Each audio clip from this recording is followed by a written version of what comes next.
Museu Nossa Senhora Aparecida. Finalmente. O Museu Nossa Senhora Aparecida, então, ele está localizado aqui na Torre Brasília e ele está dividido em duas exposições, no segundo, que é onde nós estamos agora, que é o início, e depois no primeiro andar. Muito bem. Olha que linda, é uma máquina de Costura. É, uma máquina de costura de quando, vocês sabem? A gente tem uma roca de fiar, que é ainda Essa mais antiga, é- né? Não tem Alguns data, objetos mas é nós não temos alemã. Isso. Alemã. Alguns objetos nós não temos, né, datação. fornecido a datação por não parte deles serem doados por devotos. Quando eles não informam as datas, a gente não consegue então expor Tem, às essas vezes, datas, o né? histórico, Isso. né, da peça. Tem até um cinto de castidade aí, ó. É, então, eu vi o cinto de Uma castidade. das peças que os devotos mais gostam de parar aqui na frente para falar, porque é bem curioso, né, o cinto de castidade. Galeira também, né? Um Mas, instrumento- padre, usava-se isso aí mesmo? Sim, é porque se tem aí, alguém usava, né? Não, As mulheres. As mulheres usavam, infelizmente, mas já passamos. Vai ser- só por essa época, por isso que tá no Graças a museu. Padre, aqui a gente tem a arte sacra, né? Imagens, né, de culto Vários privado. personagens, exatamente. E são imagens que possivelmente eram usadas em capelas particulares, dentro de casa, ou na escrivaninha, ou nos oratórios. Não são imagens, você viu, até pelo tamanho dela, não eram imagens de capelas ou de igrejas, né? São imagens de culto Porque privado, como a gente fala. antigamente as pessoas tinham essas capelas, porque as casas deviam ser muito grandes, Sim. né? Até hoje ainda Fazendas. tem o costume de oratório, né? É. As pessoas gostam de ter em casa um oratório, um lugar que elas colocam os santinhos dela. Só que essas peças, claro, né, pela antiguidade, ela tem um valor histórico também. Sim, essa parte aqui da exposição, ela visa trazer justamente isso. Nós temos aqui as imagens de culto privado, que tem um tamanho, uma dimensão um pouco menor, e no lado oposto, aqui em paralelo, olha as imagens de essas. culto coletivo, que são bem maiores, justamente porque essas já ficavam dentro das igrejas. Então elas tinham que ser de uma dimensão maior para o público, né, para os fiéis que estavam ali poder visualizar tudo. Então nós temos essa comparação entre o que ficava nas casas e o que ficava na igreja. Muito interessante. Pois E aqui, nessas partes, aqui também continua, né? Nós temos essa exposição, né, de Vitor Brecheret, que é um expoente do nosso modernismo, da escultura brasileira, né, mesmo autor do Monumento das Bandeiras. Então o Vitor, ele trabalha nessa questão mais abstrata, né, diferentemente das imagens que nós conhecemos, detalhadas. Aqui ele trabalha mais na linha da abstração. Por exemplo, essa imagem aqui ao centro. Ao primeiro olhar, nós podemos imaginar que é um frei, né, São Francisco. Eu imaginei assim, ao primeiro instante que eu vi. Mas é um anjo com as asas baixas, né? Ali, à direita do anjo, nós temos Nossa Senhora da Piedade, né, o Apietá. Nessa perspectiva também diferente das outras imagens mais convencionais de Nossa Senhora da Piedade. Sim, e outro paralelo muito legal que dá para se fazer entre essas vitrines é mostrar como a temática, né, ligada à cristandade, à liturgia, ela está sempre presente. Então, tanto na arte barroca, na arte rococó, que é o que a gente viu aqui atrás, também já estava presente, mas no modernismo continua sendo um tema recorrente entre os artistas. Então, é legal a gente ver que o tema continua o mesmo, mas somente a estética que vai mudando com o tempo, né? Gostaria que o padre explicasse essa parte aqui. Aqui são as cadeiras usadas pelos papas, né? Os papas usavam, possivelmente essa aqui de João Paulo II, porque que eu não estava, mas essa eu estava de Bento XVI, e aquela do Papa Francisco, né? O Papa Feitas Francisco mais especialmente. simples, né? É, Mas e vocês que fizeram aqui para eu eles. acho que, não sei se foram confeccionadas aqui. O trono que o Papa Francisco utilizou, ele foi feito aqui mesmo, no Santuário Nacional, pelo setor de marcenaria, né? Então, é uma peça muito importante, não só porque foi usada por ele, mas também porque foi feita aqui por colaboradores do santuário. Entendi. Eu lembro muito dessa do Bento XVI, que é essa do centro, né? Porque a gente estava naquela expectativa de receber o Papa Bento, muito carrancudo, muito bravo. E ele, Alemão. quando entrou no santuário, ele teve muitos momentos, inclusive, de sorrir, né? De expressar, assim, aquela energia do povo cantando. E eu estava aqui, né, ajudando, né, na TV. A TV tinha 2 anos, né? Ele veio em 2007. Então, a TV tinha 2 anos. Então, para nós foi um acontecimento receber aqui todos os cardeais, os bispos que vieram para fazer aqui o encontro de Aparecida, né, de onde nasceu aí o documento de Aparecida, e depois a chegada do Papa. Então foi muito emocionante, foram dias inesquecíveis, né? E tem uma pele, é isso aqui, Padre Evaldo? Vai, Gabriela, explica pra gente. É o couro de uma cobra sucuri. Ela foi encontrada no Rio Araguaia na década de 60, né?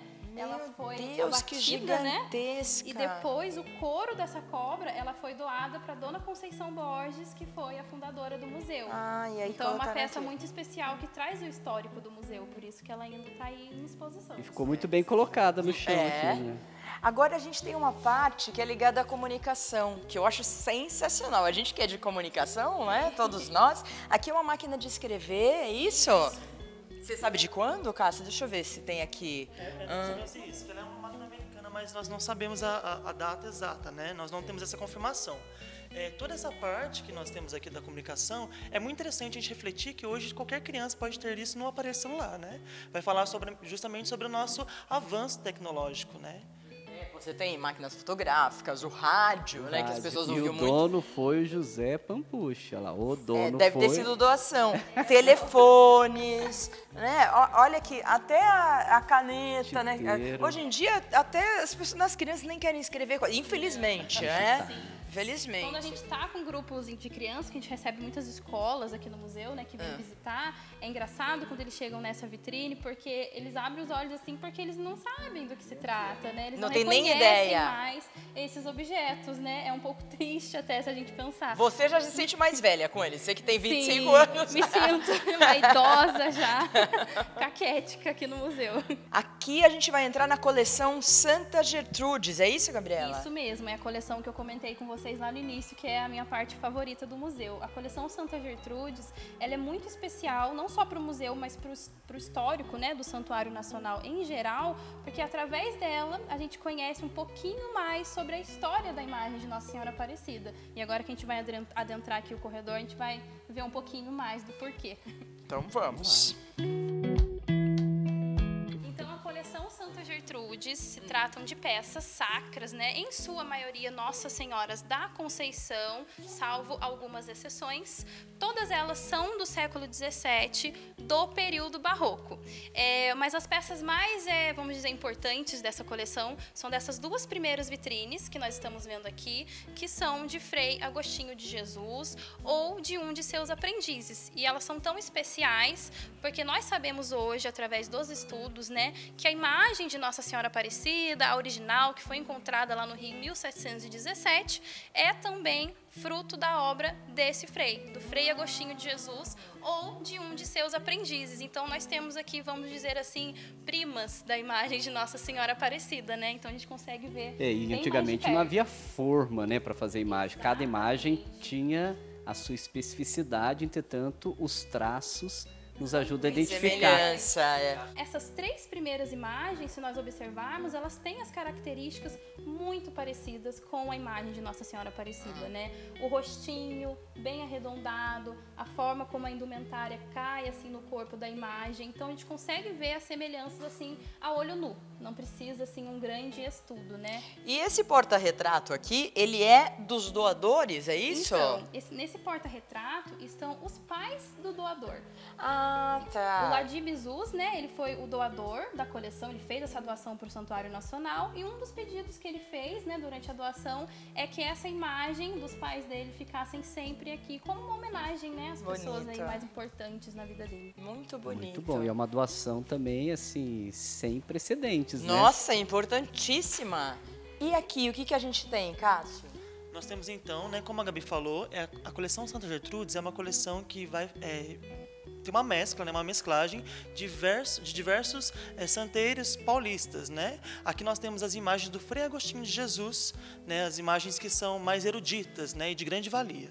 Então, aquelas também eram do Frei, mas aqui também, mas mais eruditas, que você estava falando. Exatamente. Muito bonita, inclusive essa imagem, né, ela foi quebrada de alguma forma, mas vocês restauraram e colocaram no museu. Uma curiosidade, né, dessa imagem é que nós não temos o título, né? Geralmente quando tem uma imagem sacra, é uma Nossa Senhora da Conceição, é uma Nossa Senhora do Rosário.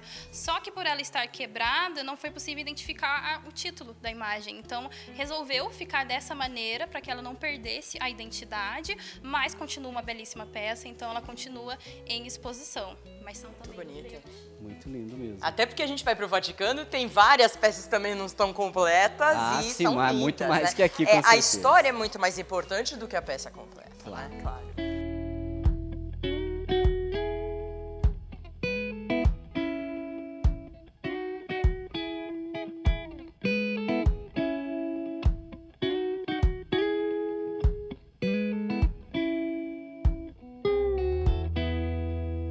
Tô vendo um manto tão antigo aqui. Cássio, de quando que é?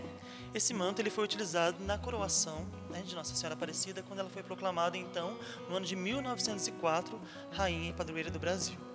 Fora o manto, nós temos nessa exposição, nessa galeria, né, a réplica da coroa, que foi doada pela Princesa Isabel, que também tem todo um histórico aqui, com a história de Nossa Senhora Aparecida, e uma imagem facsímile, para que os devotos possam ver as dimensões, né, e o formato, e o que representa de fato essa imagem. Nessa parte aqui, a gente tem o encontro da imagem, é isso? Que é a significação, é isso? Sim, muitas pessoas vêm ao santuário e não têm esse conhecimento, né, de como se deu o encontro da imagem. A imagem de Nossa Senhora da Imaculada Conceição Aparecida, ela foi encontrada no Rio Paraíba do Sul, Aqui perto. exato, antes de ser Aparecida, a cidade de Aparecida, que era a Vila de Guaratinguetá. Então, em 1717, né, nessa região, na Vila de Guaratinguetá, passava o Pedro de Almeida, Portugal, que seria o futuro conde de Assumar com a sua comitiva. Eles estavam desbravando essas terras e aconteceu que houve uma necessidade, então, dos homens dessa região de gerar ali, de recebê-los, né, de recepcioná-los. E os homens, como a sua primícia era a pesca, a primícia aqui dos homens da vila, esses homens foram até o Rio Paraíba para pescar, para alimentar o conde e a sua comitiva. Mas o Rio Paraíba, né, do linguajar indígena rio de pouca vida, o rio sem vida, pela sua condição climática, um rio de muito lodo, naquela circunstância, naquele tempo, naquele período, a pesca estava muito escassa, né? Então, já ia a primeira dificuldade. Eles então saem, né, partem os três pescadores, Domingos Martins Garcia, João Alves e Felipe Pedroso. Eles partem ao Rio Paraíba para pescar e no primeiro momento lançam as redes e ao sentir algo nas redes, a puxam e percebem que se tratava do corpo de uma imagem. Eles já reconheceram essa imagem com o título, né, da Imaculada Conceição por suas características, mas nada pescaram. Mais à frente, eles lançam novamente as suas redes e ao puxar a rede, eles percebem que havia uma cabeça de uma santa, de uma imagem. E ao unir a cabeça ao corpo, eles perceberam que se tratava de uma mesma imagem, a Imaculada Conceição, que apareceu no Rio Paraíba, portanto, Nossa Senhora da Imaculada Conceição Aparecida. Quero perguntar para o padre, Valdo. Padre, quais são as principais dúvidas das pessoas com relação... Ele falou assim, às vezes a pessoa não sabe direito. Eu acho que assim, o nosso povo tem um carinho muito grande por Nossa Senhora, mas de fato o nosso povo é carente de história, né? Não só de Nossa Senhora, mas do nosso país de modo geral. Mas eu vejo que o ano passado, né, por conta dos 300 anos, a gente fez um trabalho aqui no santuário bem grande. de muita pedagogia, insistindo, contando e recontando como foi o encontro desta imagem, que hoje nós chamamos de Aparecida, como ela foi tirada das águas, a ideia dela ter vindo quebrada, o nome dos pescadores e toda a situação política, cultural de 1717, que foi o ano em que Nossa Senhora foi encontrada. Então eu vejo que devagarzinho o nosso povo ele vai tomando um pouco mais da consciência da história dessa devoção, né? Vai começando a compreender. Mas é uma história que você tem que contar e recontar, como toda a história. E né? precisa virar um museu aqui para ouvir vão direitinho, né? E aprender e ver. Inclusive tem umas coroas aqui na frente, aqui né? é bem bacana, porque em 2004 foi o centenário da coroação de Nossa Senhora. A gente acabou de ver o manto ali, que foi usado em 1904. E em 2004, o santuário, para celebrar os 100 anos, lançou um concurso para os designs, para os joalheiros do Brasil, para desenhar a coroa que seria usada na celebração dos 100 anos. E aqui a gente tem as finalistas, as 5 finalistas e a vencedora que foi escolhida para poder ser colocada sobre a cabeça da imagem de Aparecida. Essa que está um pouquinho mais alta. Nossa, muito é interessante. Então essas 5 foram as finalistas e por votação essa do meio acabou sendo a escolhida. E foi um movimento muito bonito no Brasil, não é, Gabriela? Por curiosidade, aqui no museu também ao lado das coroas fica a almofada onde foi transportado a coroa original doada pela Princesa Isabel no dia da coroação. Então, como já foi o transporte de uma coroa, agora a gente deixa aqui ao lado então a almofada original onde foi carregada a primeira coroa no dia da coroação. Tão importante vir são ao museu, detalhes, tão né, importante que a gente ajuda ver. a construir a história. Porque como as pessoas veem o manto, veem as cadeiras dos papas, veem essas coroas, a própria almofada, né? A primeira almofada onde foi transportada a coroa. Então é muito importante, inclusive para o devoto saber, né? Entender e se conectar mais, né? Isso enriquece a própria fé, né? Quanto mais detalhes, mais da história da devoção o devoto fica sabendo, mais a sua fé fica profunda, mais ela tem significado, né? Exatamente. Pois é, bem legal, né? Agradecer aí a Gabriela, ao Cássio, né? A gente olhar tanto lá a cúpula quanto aqui o museu e a gente vê a devoção que vem de uma história, mas a devoção que é viva hoje ainda, né? Eu acho que seria muito interessante se nessa véspera da festa a gente pudesse dar uma passadinha lá na Sala das Promessas. Com certeza, a gente vai lá porque é muito importante, tem cada história linda. Quero agradecer, Cássio, muito obrigada, Gabriela. Nossa, eles sabem tudo, impressionante. Quando vocês vierem aqui, falam assim, cadê o... Quer dizer, todos são ótimos. Eu quero Cássio e a Gabriela, viu, gente? Então, eu quero Cássio e a Gabriela. É isso obrigado, aí, viu, obrigada, meninas? gente. Deus te pague. Então tá, tchau, viu? Até Tudo de mais, bom. viu?